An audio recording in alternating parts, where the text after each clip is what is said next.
Hey, it's Clay, and this will be a video chart on ticker symbol PIR. We will take a look at the 30-minute time frame. Real quick, what do I mean by 30-minute in case maybe you're new to charts? Instead of each one of these candlesticks here representing 1 day's worth of price action, which is what you would normally see, each one represents 30 minutes. So while this here may look like several days worth of time, it's actually today's price action broken down into 30-minute time slices. I like through this time frame that does a good job of telling the quote-unquote story of the price, and then makes mapping out where levels of support and resistance a bit easier to see. Done this analysis on several occasions now, including yesterday on Tuesday, so that is where these green line annotations are coming from. And I want to get some house cleaning done first off, and I'm just going to get rid of that line right there. Sure, that level still pertains to the chart, it's just not relevant right now. And from a presentation standpoint, I don't want to risk causing clutter and confusion because there's lines all over the place. So let's try to keep this as clean as possible, and we'll just get rid of that. As far as other updates, it's more so probably confirmation would be a more accurate term, and that main area of confirmation comes via this, the level I talked about on Tuesday right here at 65 cents, being denoted by the green line here.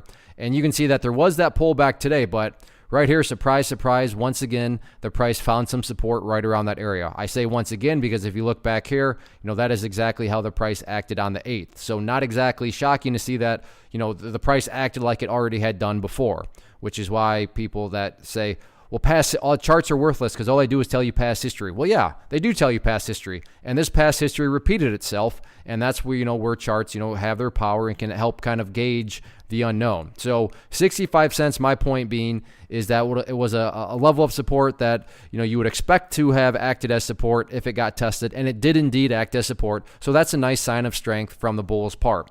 Now, the other level of support that I've talked about and we'll continue to keep an eye on is that this purple line right here, the 50-period simple moving average, keyword being moving. So as time goes by, this line is just going to continue to move itself higher and higher. So the moral of the story, assuming you care about more so the big picture of things, is that, as far as the overall health of the move, that right there, constituting the move, as long as the price stays above that purple line, as that line moves higher and higher, the overall trend is still fully in the bulls' favor.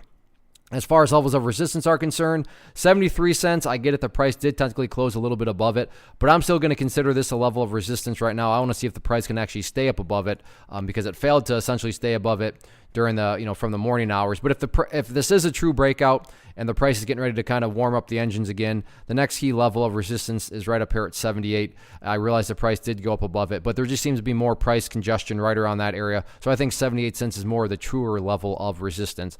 Any way you look at it though, as far as lows are concerned, these lows keep getting higher and higher over time, and that is how overall long-term uptrends are constructed. So let's see how this one continues to play out.